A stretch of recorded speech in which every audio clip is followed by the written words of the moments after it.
తెలంగాణ రాష్ట్రం రెండు కుటుంబాల కబంధ హస్తాల్లో నలిగిపోతోందని ఎంఆర్పీఎస్ వ్యవస్థాపక అధ్యక్షులు మందకృష్ణ మాదిగ విమర్శించారు. 1000 గొంతుకలు 1,00,000 డప్పులు కార్యక్రమానికి సంబంధించిన పోస్టర్ ని మందకృష్ణ ఆవిష్కరించారు. ఈ సందర్భంగా ఆయన మాట్లాడుతూ అన్ని వర్గాల ఆకాంక్ష వర్గీకరణకు కేవలం రెండు కుటుంబాలు అడ్డుకుంటున్నాయని అన్నారు. రేవంత్ రెడ్డి రాష్ట్రంలో జరుగుతున్న పరిస్థితిని అర్థం చేసుకోవాలని సూచించారు. వెంకటస్వామి కుటుంబం, మల్లు కుటుంబాలు రేవంత్ రెడ్డిని తప్పుడు దారిలో నడిపిస్తున్నారని విమర్శించారు. రెండు కుటుంబాలకు చెందిన వారికి ఉప ముఖ్యమంత్రి పదవి, ఎంపీ, ఎమ్మెల్యే పదవులు ఇచ్చి రేవంత్ వారి దారిలో నడుస్తున్నారని ఆరోపించారు. వారిని నమ్ముకుంటే కాంగ్రెస్ పార్టీతో పాటు వ్యక్తిగతంగా రేవంత్ పదవికి కూడా గండం తప్పదని హెచ్చరించారు. వర్గీకరణ చేస్తే మాదిగల సానుభూతి కాంగ్రెస్ కు పెరుగుతుందని చెప్పారు. వర్గీకరణ చేయకపోతే కాంగ్రెస్ పార్టీ తగిన మూల్యం చెల్లించుకోక తప్పదని మందకృష్ణ మాదిగ హెచ్చరించారు. ప్రెస్ మరియు ఎలక్ట్రానిక్ మీడియా మరియు సోషల్ మీడియా మిత్రులందరికీ ఉద్యమ నమస్సులు. ఈరోజు పోస్టర్ రిలీజ్ సందర్భంగా నా సోదరులు ఈ రిలీజ్ కార్యక్రమంలో భాగస్వాములైన సామాజిక ఉద్యమకారుడైన నా తమ్ముడు పృథ్వీరాజ్ యాదవ్, ఎంబీసీల అధినేత నా సోదరులు సత్యం, దళిత నాయకుడు ఆనంద్, నా జర్నలిస్టు సామాజిక ఉద్యమకారుడు ఇస్మాయిల్, అదే సమయంలో రచయిత కళాకారుడు నా తమ్ముడు రవి, ఆర్టీసీ తమ్ముడు వెంకన్న, ఈ ప్రెస్లో ఈ కార్యక్రమం పాల్గొన్న నా తమ్ములందరికీ, ప్రెస్ మీట్లో పాల్గొన్న నా తమ్ములందరికీ, పాత్రికేయ మిత్రులకు ఉద్యమం అవసరం.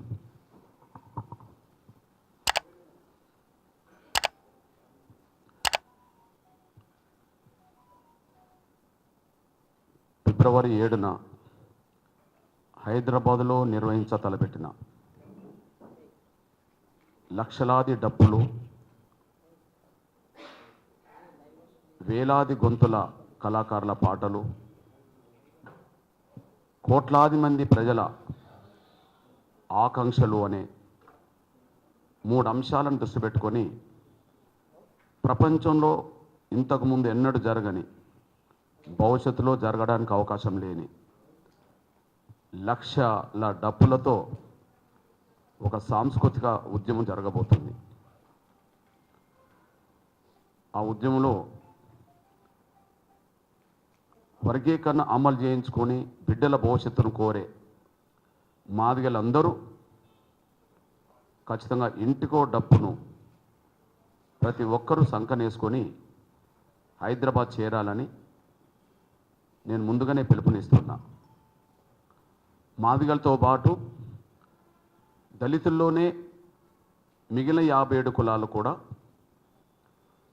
మాల వర్గం సంబంధించిన కొంత స్వార్థపరులు తప్ప మిగిలిన 57 కులాలు, అంటే మాదిగలతో పాటు మిగిలిన మొత్తం 58 కులాలు ఖచ్చితంగా ఈ సాంస్కృతిక ఉద్యమంలో భాగస్వాములు కావాలని కోరుతున్నాను నేను. అదే సమయంలో ఇప్పుడు సమాజం దృష్టికి 2 అంశాలు ఎక్స్పోజ్ అయినాయి. లక్షల డప్పులు, వేల గొంతులు అని.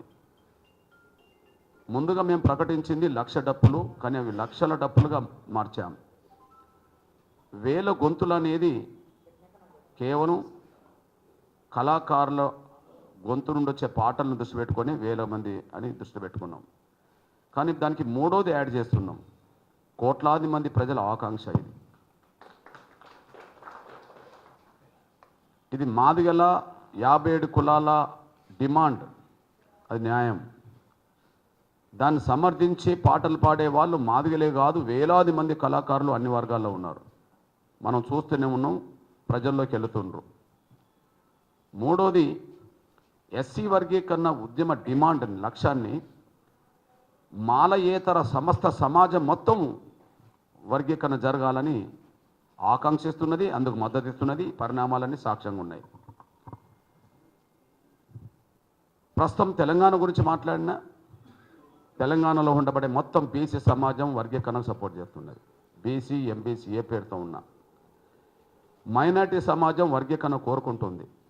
కారణం ఏంటంటే బీసీలో ఇంతకుముందు ఏబిసిడి ఉండే, కానీ మైనార్టీలకు ఇచ్చిన రిజర్వేషన్లు ఈ గ్రూపులో చేర్చడం జరిగింది. కాబట్టి బీసీలో ఏబిసిడిలో అంతర్భాగం ఉండబడి ఈ గ్రూప్లో చేర్చుకున్నది మైనార్టీ సమాజం. కాబట్టి ఈ ఎస్సీల ఏబిసిడి వర్గీకరణను ఆటోమేటిక్గా సమర్థిస్తున్నది. అదే సమయంలో ఎస్టీ సమాజం మొత్తం సపోర్ట్ చేస్తున్నది. అగ్రకులాల వ్యవస్థ బ్రాహ్మణ వైశ్య సమాజం నుంచి మొన్ననే, రెడ్డి సమాజం మొన్ననే, అన్ని అగ్రకులాల సమాజం నుంచి మొన్ననే మద్దతు ఇస్తున్నారు. వీళ్ళందరూ కలిసి ఎంతమంది అవుతుంది? కోట్లాది మంది ప్రజలు అవుతున్నారు. అంటే మాదిగల దగ్గర డప్పులు ఉంటాయి కాబట్టి లక్షల డప్పులు, సమాజం మొత్తం సమాజంలో ఉండబడే పీడిత వర్గాల కళాకారుల అమ్మ కోసం తిరుగుతున్నారు కాబట్టి వేలాది గొంతులు. కానీ వర్గీకరణ ఆకాంక్ష లక్షల మందిది కాదు, వేల మంది కళాకారులది కాదు, ఇది కోట్ల మంది ప్రజల ఆకాంక్ష. సమస్త సమాజం సపోర్ట్ చేస్తుంది కాబట్టి ఈ కోట్ల మంది ప్రజల ఆకాంక్షను వేలాది మంది పాటల కళాకారుల గొంతుండొచ్చే పాటలను, లక్షలాది డప్పులను రేపు ప్రదర్శించడమే ఒక సాంస్కృతిక ఉద్యమం. బహుశా ప్రపంచం మొత్తం మీద వాయిద్యాలు ఉన్నాయి, ఉద్యమాలు జరిగినాయి. ఈ దేశంలో చాలా కులాల దగ్గర వాయిద్యాలు ఉన్నాయి, చాలా ఉద్యమాల్లో కూడా వాయిద్యాలు పనిచేసినాయి. కానీ వాయిద్యమే ఒక ఉద్యమంగా ప్రపంచంలో ఎక్కడ జరగలేదు. వాయిద్యమే ప్రధాన కేంద్రంగా మారి ఒక ఉద్యమంగా ప్రపంచంలో ఎక్కడ జరగలేదు. బహుశా రేపు హైదరాబాద్లో నిర్వహించతలబెట్టిన ఆ సాంస్కృతిక కార్యక్రమం ప్రపంచంలోనే అతిపెద్ద సాంస్కృతిక కార్యక్రమంగా ఒక ఉద్యమంగా ఉండబోతుంది. దీన్ని దృష్టి పెట్టుకొని మాదిగలు యావత్తు ఇంటికో డప్పేసుకొని, సంఖకు డప్పేసుకొని రావాలి. దళిత వర్గాలందరూ తరలి రావాలి. వర్గీకరణ కోరే దళిత వర్గాలు తరలి రావాలి. సమస్త సమాజం వర్గీకరణ సపోర్ట్ చేస్తుంది కాబట్టి సంఘీభావంగా అండగా రావాలని చెప్పి నేను విజ్ఞప్తి చేస్తున్నా, పిలుపునిస్తున్నా. ఇక రెండోది,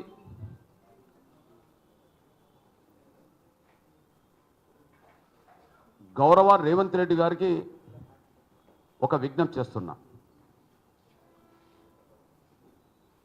మేము ఎస్సీ రిజర్వేషన్ల వర్గీకరణ తక్షణం అమలు చేయమని కోరుతున్నామంటే ఇది మా గొంతమ్మ కోరికగా చూడబాకండి.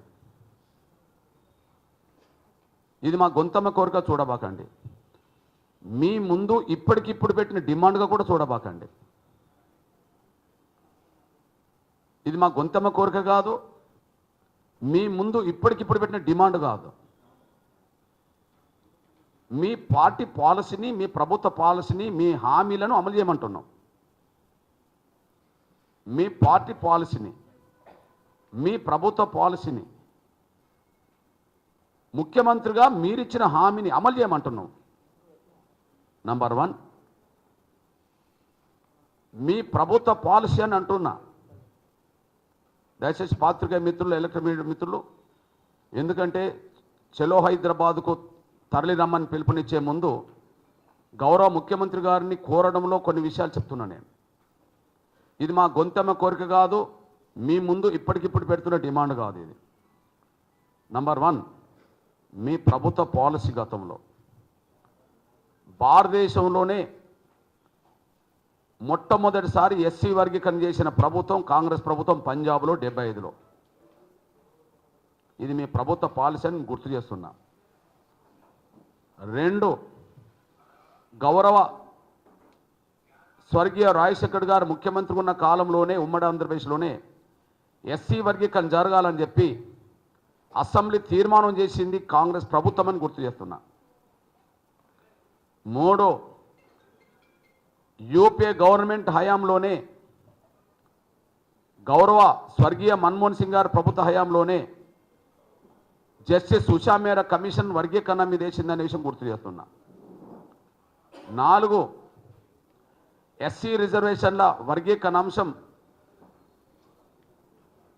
ప్రతి ఎన్నికల్లో మీరు ఎస్సీ వర్గీకరణకు కట్టుబడి ఉన్నామని చెప్పి గత 3 దశాబ్దాలుగా ప్రతి ఎన్నికల సమయంలో మేనిఫెస్టో పెట్టిన విషయాన్ని గుర్తు చేస్తున్నా. ఎస్సీ రిజర్వేషన్ల వర్గీకరణకు మొదటి నుంచి కాంగ్రెస్ పార్టీ మేనిఫెస్టోలో సమర్థిస్తూ వచ్చింది. మొన్నటి అసెంబ్లీ, మీరు ముఖ్యమంత్రి కాకముందు జరిగిన అసెంబ్లీ ఎన్నికల వరకు కూడా గౌరవ కాంగ్రెస్ పార్టీ జాతీయ అధ్యక్షుడు మల్లికార్జున్ ఖర్గే గారి సమక్షంలోనే చేవెళ్లలో ఎస్సీ ఎస్టీ డిక్లరేషన్లో మొదటి అంశమే వర్గీకరణకు పరిష్కారం చూపెడతామని ఉన్నది. అందువల్ల ఇది మీ పార్టీ నిర్ణయం, గతంలో మీ ప్రభుత్వ నిర్ణయాలు. మీ పార్టీ నిర్ణయం మేనిఫెస్టోలో డిక్లరేషన్లు సాక్ష్యం. మీ ప్రభుత్వ నిర్ణయం పంజాబ్ ప్రభుత్వం వర్గీకరణ చేయడం, జైల్ సింగ్ ప్రభుత్వం, రాజశేఖర్ గారి ప్రభుత్వం వర్గీకరణకు అనుగుణంగా తీర్మానం చేయడం, యూపీఏ ప్రభుత్వం వర్గీకరణకు అనుగుణంగా అది కమిషన్ వేయడం. అదే సమయంలో సోనియా గాంధీ గారు ప్రాతినిధ్యం వహించిన గతంలో ఇప్పుడు రాహుల్ గాంధీ గారు ప్రాతినిధ్యం వహిస్తున్న మొదటి నుంచి ఉత్తరప్రదేశ్ వాళ్ళ స్వస్థలం అని చెప్పబడుతున్న ఉత్తరప్రదేశ్లో 2012లో ఎస్సీ వర్గీకరణకు కట్టుబడి ఉన్నామని చెప్పి ఉత్తరప్రదేశ్లో ఎస్సీ వర్గీకరణకు అనుకూలంగా మేనిఫెస్టో పెట్టిన చరిత్ర కాంగ్రెస్ పార్టీకి ఉన్నదని గుర్తు చేస్తున్నాను నేను. ఎక్కడ ఎస్సీ వర్గీకరణ ముందుకొచ్చినా ఆ ఎస్సీ వర్గీకరణ సమర్థిస్తున్నామని చెప్పి మాట్లాడుతున్న చరిత్ర కాంగ్రెస్ పార్టీకి ఉన్నది. అది కర్ణాటక సాక్ష్యం అని కూడా గుర్తు చేస్తున్నాను నేను. అందువల్ల ఇది మా గొంతెమ్మ కోరిక కాదు, మా డిమాండ్ కొత్తగా మీ ముందు పెడుతున్నది కాదు. ఇకపోతే వ్యక్తిగతంగా మీ గురించి కూడా చెప్తున్నాం. మీరు ముఖ్యమంత్రి కాకముందే ఎంఆర్పిఎస్ నిర్వహించిన ఎస్సీ వర్గీకరణ కోసం ఎంఆర్పిఎస్ నిర్వహించిన ధర్నాలో జంతర్ మంతర్ వద్ద పాల్గొన్నారు. విద్యార్థుల జాతీయ సభలో ఢిల్లీలో వర్గీకరణకు అనుకూలంగా పాల్గొన్నారు. హైదరాబాద్లో నిర్వహించిన ధర్మయుద్ధ మహాసభలో పరేడ్ గ్రౌండ్లో మీరు పాల్గొన్నారు. ఆయా సందర్భంలో ఎస్సీ వర్గీకరణకు అనుకూలంగా మీరు నైతిక మద్దతు ఇస్తూ వచ్చారు. మీరు కూడా వర్గీకరణకు మొదటి నుంచి సమర్థిస్తుండని చెప్పడానికి ఇది సాక్ష్యం. ఇకపోతే ఒక ముఖ్యమంత్రి హోదాలో ఎస్సీ రిజర్వేషన్ల వర్గీకరణ భారతదేశంలోనే అన్ని రాష్ట్రాల కంటే ముందే అమలు చేస్తామని చెప్పి ఆగస్టు 1న మీరు నిండు శాసనసభలో హామీ ఇచ్చారు.